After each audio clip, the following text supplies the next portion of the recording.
des examens virologiques ci-après. Sur 1406 tests réalisés, 106 sont revenus positifs, soit un taux de positivité de 7,53%. Les cas positifs sont ainsi répartis. 93 cas contacts suivis par nos services, 13 cas issus de la transmission communautaire répartis entre Touba 4,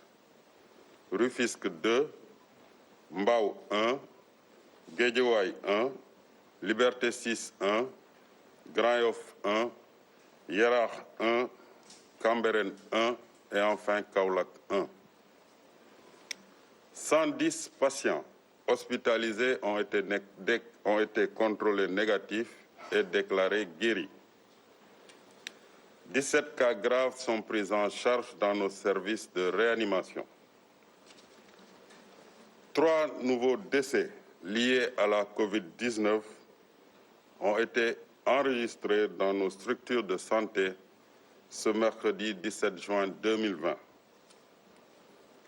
À ce jour, 5475 cas ont été déclarés positifs, dont 3716 guéris, 76 décédés et donc 1682 sous traitement. Le ministère de la Santé et de l'Action sociale exhorte les populations au respect strict des mesures de prévention individuelle et collective. Ci wolof tey ba su jeudi 18 juin 2020 ministère de la Santé et de l'Action sociale jot na résultat examen virologique yi may waaj a lim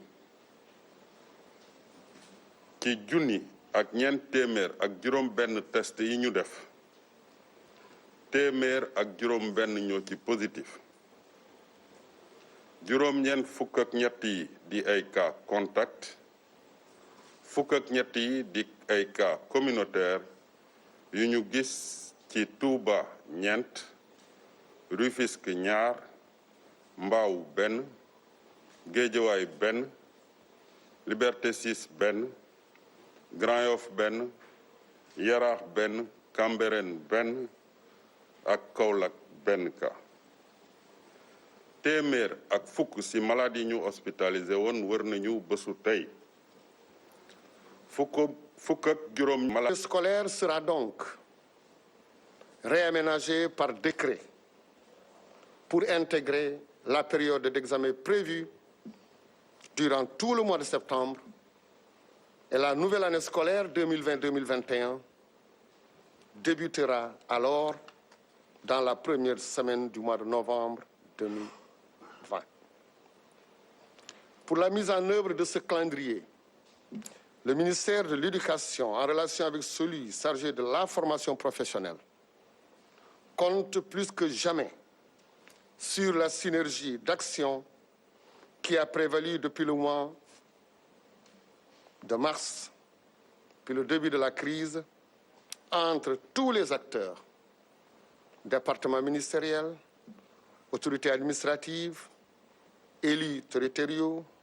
syndicats d'enseignants, sociétés civiles, parents d'élèves, partenaires techniques et financiers, etc. Au demeurant, pour garantir le déroulement des enseignements et apprentissages dans des conditions optimales, il nous faut relever ensemble de nouveaux défis, dont la prise en charge sanitaire et l'appui psychosocial nécessaire des enseignants et élèves en cas de contamination. Deuxièmement, la prise en compte des risques d'inondation en cette période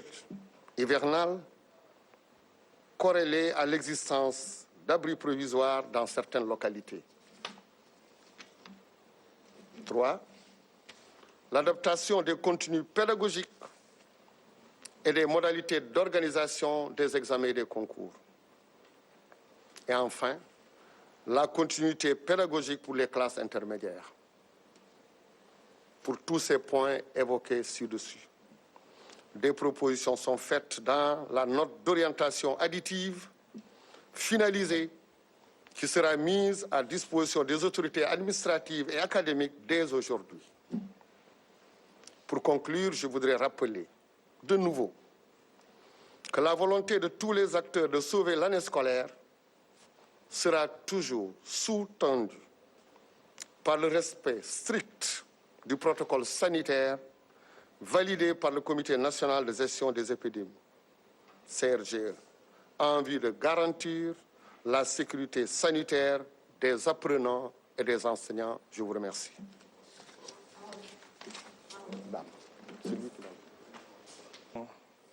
mbokku Sénégal salaam mbokku jàngalekat ak mbokku élèves salaamaaleykum waajuru ndongo yi ak képp koo xam ne nii mi ngi yëngatu ci wàllu njàngale xale Sénégal ci wàllu enseignement général mais aussi ci wàllu formation professionnelle. xam ngeen ne démb ci conseil des ministres président de la république jël na dogal pour ñu delluwaat ndongo yi nga xam ne ñu nekk ci classe d'examen dellu ci école yi à partir ci alxamis bi ñu jëm muy ñaar fukki fan ak juróom ci weeru juin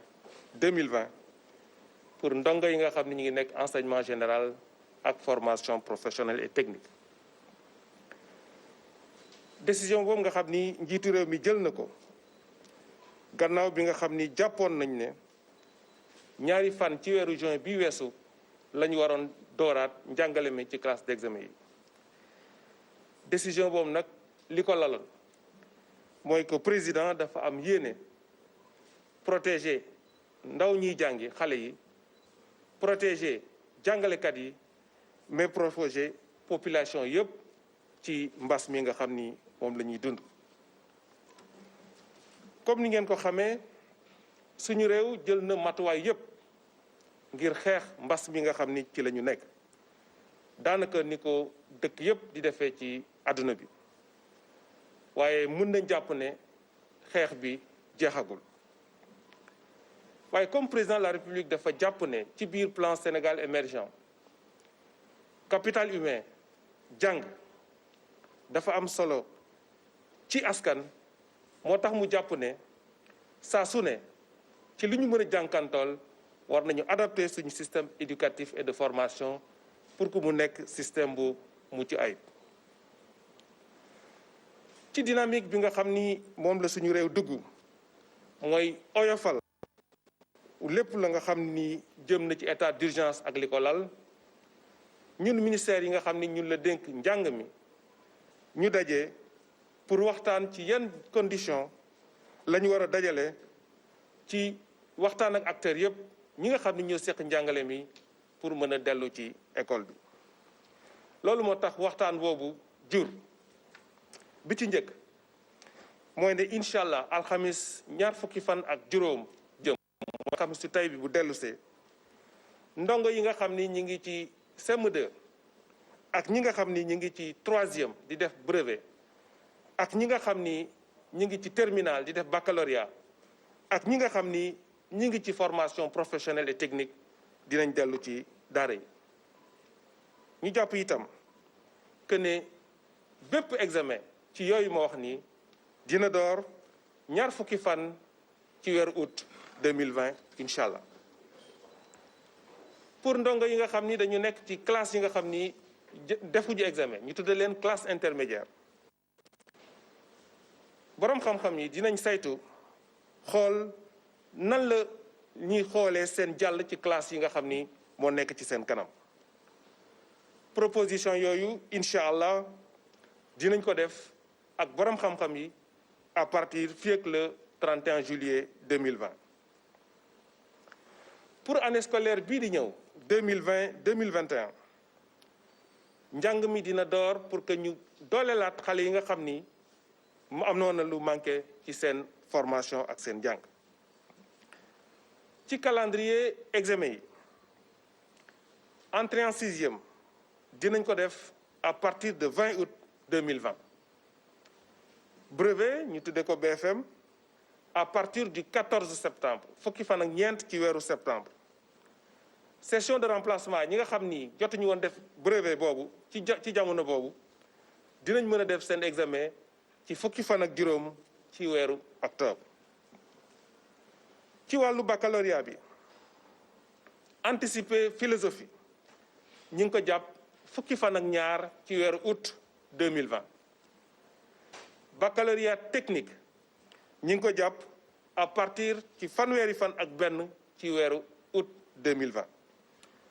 baccalauréat enseignement général dina tàmbalee à partir du 2 septembre ñaari fan ci weeru septembre 2020 ñi nga xam ni jotuñu woon def baccalauréat ñu tudde ko session de remplacement ñoom ci fukki fan ak ñaar ci weeru octobre 2020 bon lépp loo nga xam ne nii mi ngi jëm ci wàllu examen professionnel CAP BEP BT BTS ñi ngi ko jàpp à partir du 3 août ba le 30 septembre 2020 ñetti fan ci weeru août ba fanweeri fan ci weeru septembre 2020 xam ngeen ne calendrier scolaire président de la république moo koy dogal donc comme dañ jàpp nañ bés yi président de la république dina jël décret pour daggaat année scolaire bi wax aussi que ne année scolaire 2020-2021 dina tàmbale ci première semaine mois de novembre 2020 incha allah pour ñu doxal calendrier bi ma wax léegi ministère yi nga xam ne ñoo seq njàngale mi ministère éducation nationale ak formation professionnelle jàpp na ne acteurs yi nga xam ne ñoo seq njàngale mi yépp comme niñ ko doon defee bi mbas mi taxawee ba léegi ci diisoo ci waxtaan war nañ ko continuer te acteurs yooyu mooy ñi nga xam ne ñun ñoo seq ministères yi mooy aussi autorité administrative yi gouverneur préfet sous-préfet mooy aussi élus territoriaux yi maire président de conseil départemental syndicat jàngalekat yi société civile way juru ndongo yi ak partenaires yi nga xam ni ñooy jàppale éducation bi dinañ wéyal waxtaan bi pour que calendrier boobu ñu mën ko doxal ci nu mucc ayib pour ñu dund ak mbas mi ak école bi dañu war a relever ay défis bi ci njëkk mooy képp koo xam ne nii ci njàng mi ci xale wala ci njàngalekat am nga doomu jàngoro bi ñu taxaway ay jumtukaay yoo xam ni dinañ la mën a taxawu bu mucc ay bi ci des mooy xam ngeen ni ñu ngi jëm ci nawet loolu moo tax ñu jël ay matuwaay pour que ndongo yi nga xam ni dañu nekk ci liñ tuddee ay abri provisoire pour que ñu am ay solution pour que ñu mën a jàngi ci bu mucc ay beneen bi ci des mooy li nga xam ni moom la ndongo yi di jàng ak nan la ñuy defee examen yi ak concours yi loolu aussi dinañ ci waxtaan ak partenaires yëpp mais leneen li nga xam ni aussi am na solo mooy xale yi nga xam ni ñu ngi nekk ci classe intermédiaire yi seen jàng dina gën di continuer di wéy pour yooyu yëpp ñeenti poñ yooyu ma wax léegi ci kaw ay note d'orientation dinañ bind bataaxal boo xam ne nii mooy compléter li ñuy wax léegi jublal ko képp ku nekk ci njàng mi mooy autorité administrative yi mais autorité académique yi à partir de tey ci bés bii ñu nekk pour daaneel maa ngi wax que ne suñu ñi ñëpp ministère président de la république d'ailleurs d'abord ministère parents d'élèves jàngalekat ñun ñëpp jàpp nañ ne